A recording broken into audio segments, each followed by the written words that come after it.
Everyone has a story to tell. We connect and relate to one another when we share our stories. My name is Amelia Old, and I am your host of Voices of Inspiration. Join me as I share stories of friends, family, and strangers from my everyday life and travels. You will laugh, possibly cry, or walk away feeling connected more than ever to those around you and ready to be the change our world needs. Everyone has a story to tell. What's yours?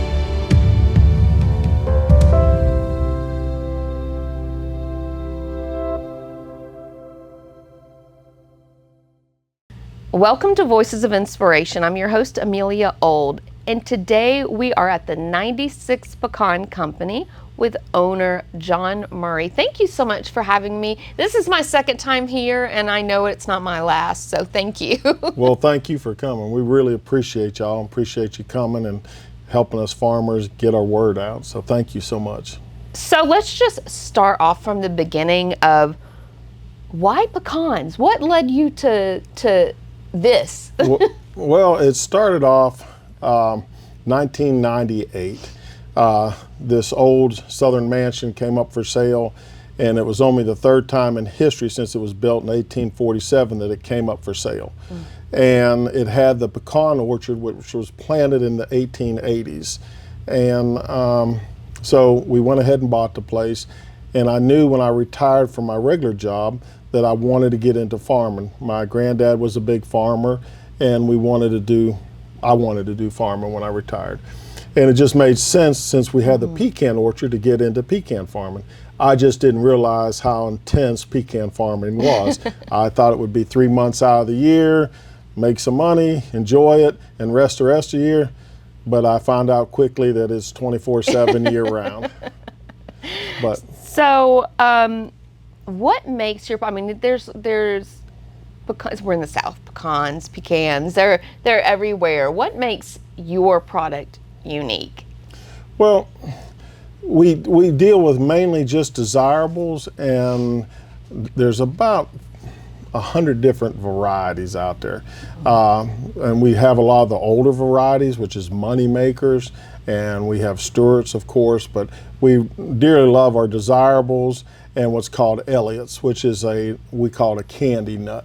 And it's a smaller nut, fat nut, has more of a nuttier taste to it, where the desirables have more of a sweeter taste to them. And just the way we treat our nuts, and they're fresh. Freshness makes all the difference. A lot of the stuff that you get in grocery stores, I hate to say it, but it's coming out of Mexico. And it's been in storage for who knows how many years or a year, and then they ship it by the tractor trailer load from Mexico to wherever it has to go, and then it sits on the shelves of your grocery stores for who knows how long. Our stuff is never, ever, we turn everything over with, well, just like the candy, we turn it over every 2 weeks. There's nothing in here that's over 2 weeks old. We turn it over that quick. Wow. And then the raw stuff, we store most of it in very cold temperatures, and you bring it out and you barely do like you do chocolate. You temper it back to thing.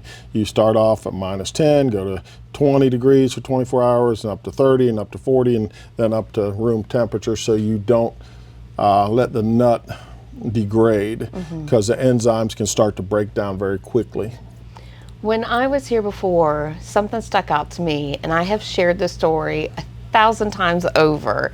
And we were here, and some customers were in and out, and you have a tasting experience, and Yes. someone said to you, John, you're just going to give it all away. You're not going to make any money. And you said, look, if I'm meant to be successful, I'm going to be successful at this, but I want people to, to enjoy their experience here. And that stuck out to me, and that was so important to me, and I loved that. And can you talk a little bit about it? Yeah, when we started the place, it first started that there was nothing like my family farm, going to see my granddad, and out on the 250-acre farm, and it was just the most beautiful place, peaceful, safe, everything to explore, just anything a child could want. And I want people, when they come here, to feel like they're going back to their family farm, that they're going back to their granddad's farm. And that's why we try to make it inviting, and we're trying to do a lot more things. Going to start hay rides, and to show people the rest of the farm, what we're doing and where we're headed. But then we got into just selling raw nuts when we started, in the bag, and then we got into the cracking aspect, and we had to learn all that. And once we got that under control, then we decided, well, heck, let's get into the candy aspect, because I met with an older man. He was a good friend of mine, Mr. Watson from Ridge Springs, and he's been doing pecans since 1936. He passed away about a year ago, but we would pick him up and take him to the pecan conferences in Georgia and different places.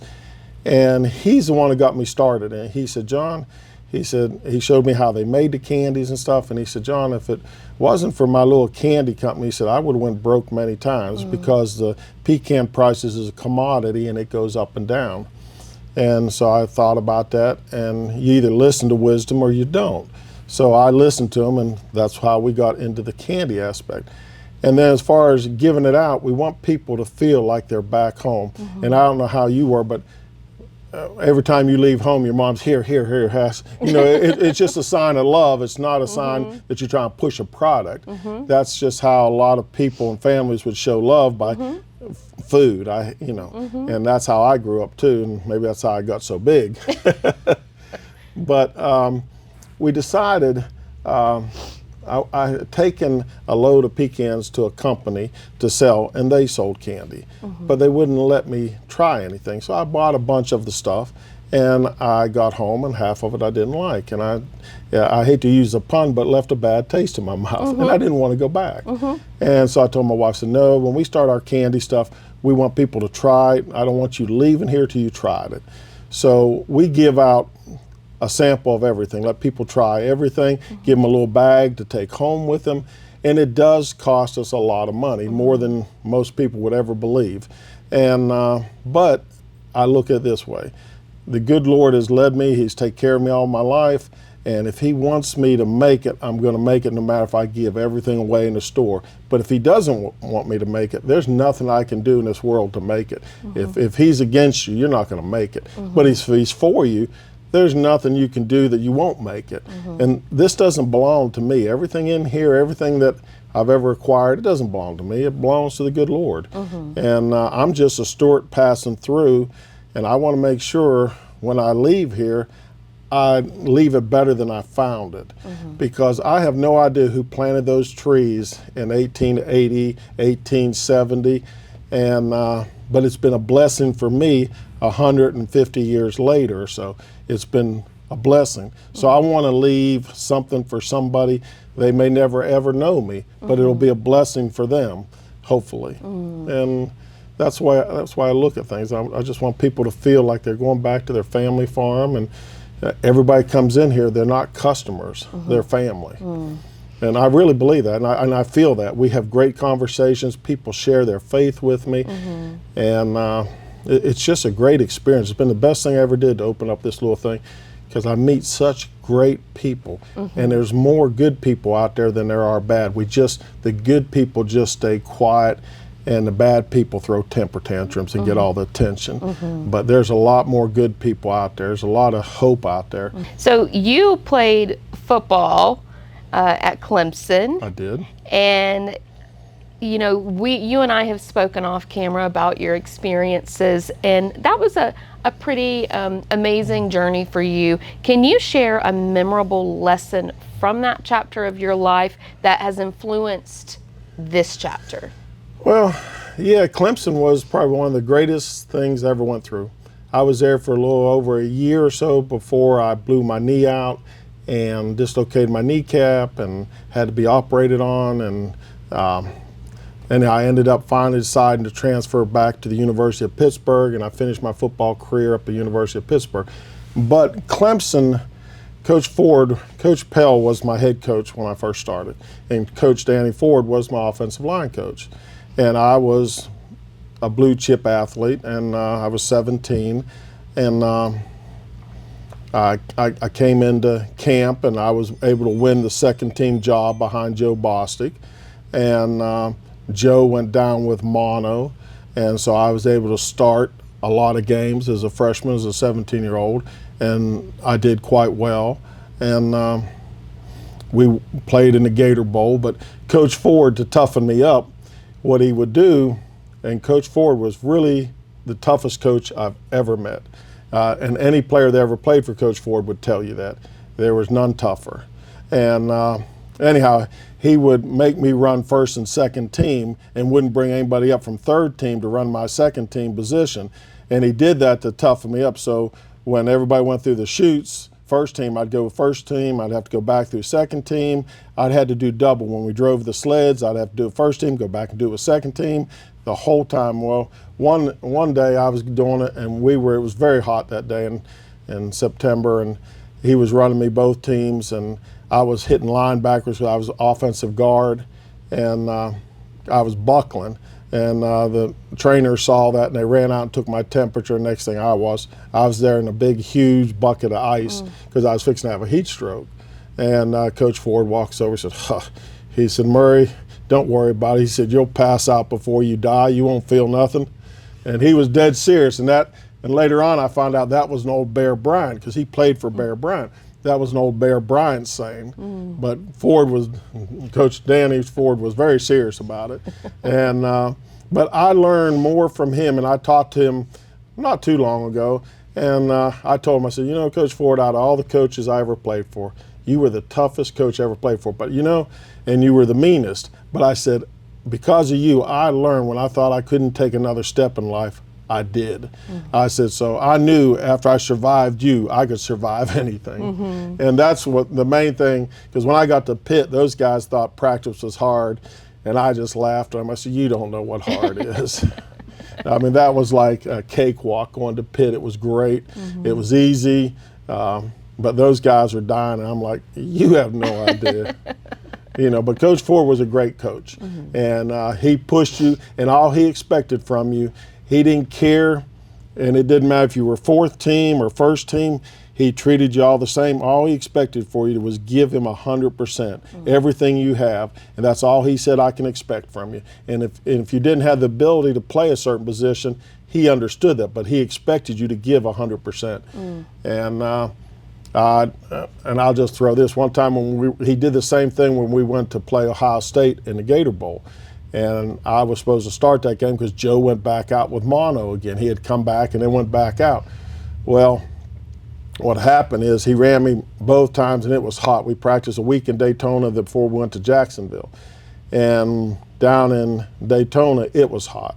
And he worked me and worked me and worked me. And this was one of the nicest things he ever said to me. But I got to the hotel lobby after practice, and anyhow, is a marble floor, beautiful, and I was so exhausted. But as soon as I got into that lobby, all over the marble floor. I was just that exhausted and sick.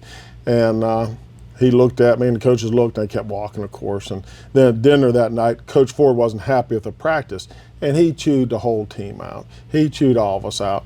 And he said, he said, you guys should be eating hot dogs. You don't deserve these steaks. He said, you don't deserve this. He said, you all practice was pitiful. And he said, only one that deserves this food is Murray. Murray's the only one. So, you know, when you get called out in front of the whole team and saying that you deserve to eat your food and you deserve the steak, because he knew how hard I practiced, because he was my main coach. Even though he had just taken over as head coach, he oversaw the whole offensive line.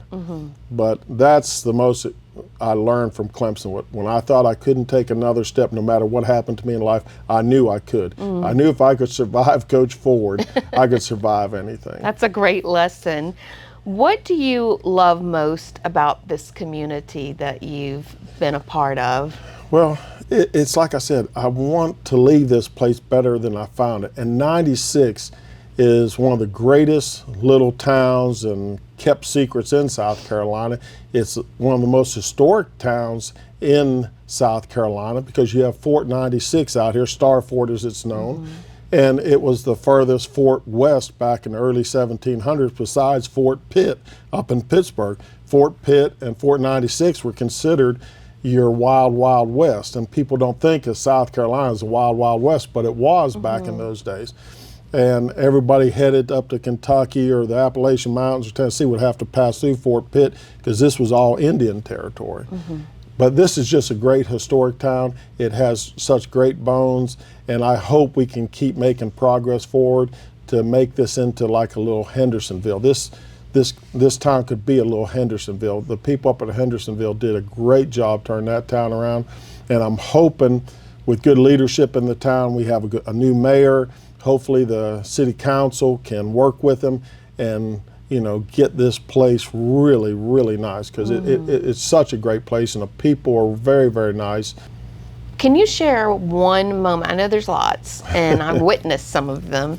Can you share a moment that you've had maybe with a customer that you can say, this is my why, this is why I'm doing this?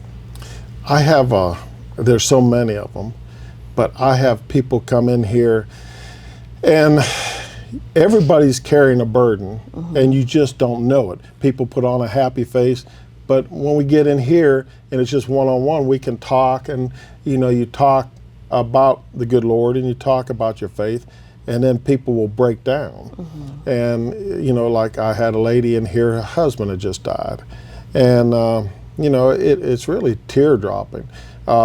But you help them out, you pray with them, and you give them some free candy to try to make it easier. And it's just, I can't tell you how many stories like that. People fighting cancer, people doing this. It's just amazing the stories that people tell me. And you just realize what burdens everybody's carrying, and everybody's carrying a different burden. And this is more of it is a pecan store and a candy store, but it's kind of like a community gathering thing. The people that come here, again, are family. They're not customers. I don't look at them like cash cows, like businesses look at them. That's the last thing. If like I said, if the good Lord wants me to make money, I'll make money. If he doesn't, I won't.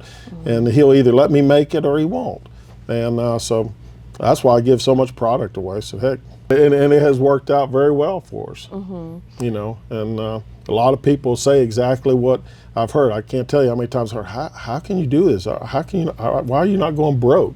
I said, I'll be honest with you, I don't know. I said, it's only the good Lord. That's why. Because we do give a lot of stuff away. Because a lot of times people come in here and we give a pound of product away, of candy, and that adds up over a year's period of time. It does. But you have to treat people the way you want to be treated. And it was just nowadays you go in a store and everything's so cold, so impersonal. It's just not good. We've lost that touch with society and with each other. So it's just great.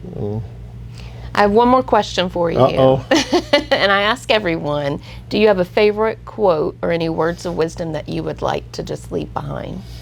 A famous quote. You have to let me think about that one for a minute, because there's so many. Or even a piece of inspiration that you'd like to, a little nugget you would like to leave behind. Well, it's like people ask you, if you were dying, what would you want written on your tombstone? That's kind of a psychological question that people ask in job interviews and stuff. And my answer to that was always, and it is dear to my heart, that I was a good father, and I was a good dad to my son. And that's very important to me. Yeah. But as far as a good quote, I always tell people, when I hand them their samples, I say, I hope you enjoy this. I say, it's better than a sharp stick in the eye. It's one of those old quotes, but anyhow. But no, there's so many quotes. The good Lord, it's very simple, and I wish people would follow it. The Bible and what Christ taught wasn't meant to be hard. It was just really simple, that you're to love God with all your heart, mind, and soul and strength, and love one another. That's it. He says, if you do that, you do well. And it's just that simple. Just be a good person. But thank you so much for having us again. Thank you. We love coming here and we love you buying guys. Some goodies, and that we will be back. Well, I appreciate y'all coming very much. And hopefully when you get here next time, we'll have other things started on the farm that we can share with you. And hopefully we'll have expanded, and we have, you know, a 1-year plan out to a 5-year plan where we want to be and where we want to grow to. So we'll see how that all works out. Secretive things in the works. Yeah, well, and we just want people to really feel at home, and we want to look out for a lot of the people like at Wesley Commons nursing homes, because they can't get out. So we want to make something here where they can get out and maybe even use our ponds and stuff like that. That would be wonderful. And set up for older people that have, and because Wesley Commons does bring buses down here, and they come down here and they're so sweet, and they need to get out, and a lot of times they can't get out. And it's very important, if people can, to visit people in nursing homes, because the worst thing I found out going to nursing homes and visit with older people is the loneliness. And that's the hardest thing. It's not being sick, it's they don't have anybody to talk to, the loneliness. And it's just just terrible for them, the sheer loneliness of being older, and kids are off doing their thing and they get left behind. Yeah, and I encourage that too.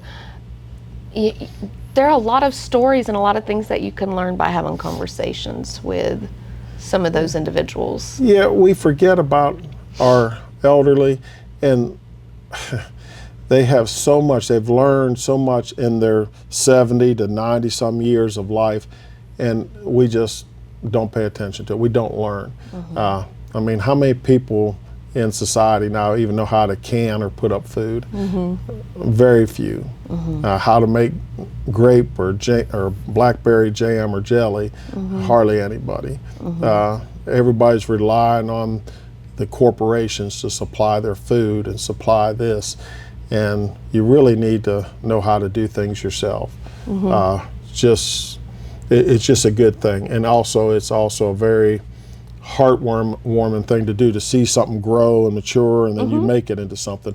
You grow flowers, and you know what it's like to start with nothing, and then here's this beautiful flower that you have. Absolutely. And then when we talked earlier, you said you give your flowers away, and that brings a lot of joy to people. It does. And see, that's what it is when we give our product away.